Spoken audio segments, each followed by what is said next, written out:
Mammouth.media. Le matcha est une poudre de thé vert japonaise qui fait beaucoup parler d'elle en ce moment. On la voit sur les réseaux sociaux, dans les cafés et même en grande surface. Mais alors, pourquoi cet engouement et d'où provient-il? On va checker ça ensemble. Un pot de 30 grammes de matcha de très bonne qualité coûte entre 30 et 60 € selon la provenance ou la marque. On va essayer de trouver le matcha le moins cher de ce supermarché pour le comparer à du très bon matcha dans un petit café local. Est-ce que tu peux nous dire c'est quoi la différence entre ce matcha à 3,60 € et un matcha que vous faites ici? Ce que tu peux être sûr, c'est que en général, des matchas plus chers, c'est des plus petites productions. En général, plus petites productions, ça veut dire que les personnes qui sont derrière la production de matcha font beaucoup plus attention à la qualité des feuilles, à comment les faire sécher, à comment les moudre, etc., etc. Donc des matchas peu chers, on peut imaginer que les personnes qui sont derrière ça font moins attention à la qualité puisqu'ils doivent produire beaucoup plus pour que ça soit pas très cher.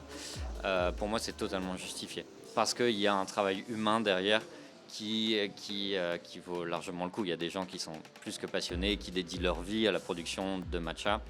Après avoir goûté 2 gammes de matcha différentes, je constate qu'ils ne se ressemblent absolument pas. Mais pourquoi est-ce si tendance et qu'en pensent les gens? C'était quelque chose de différent que le café et mon ami m'a dit que c'est super bon, alors j'ai essayé. Moi en tout cas si je le prends c'est pas par mode, donc est-ce que c'est un effet de mode peut-être, mais en tout cas moi ça ne m'a pas touché comme ça, quoi. La première fois que j'ai goûté, en fait j'ai pas du tout aimé le goût du matcha. Ouais. Je l'ai fait presque que chez moi.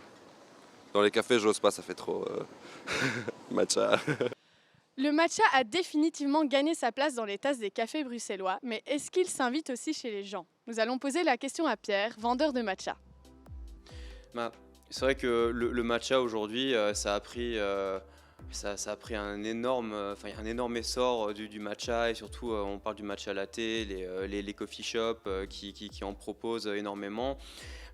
C'est parce que c'est considéré comme une sorte de superfood où on va avoir plein de propriétés qui vont qu'on va se sentir bien. Et je pense que la tendance va devenir une sorte de norme en fait, si ce n'est pas déjà le cas aujourd'hui.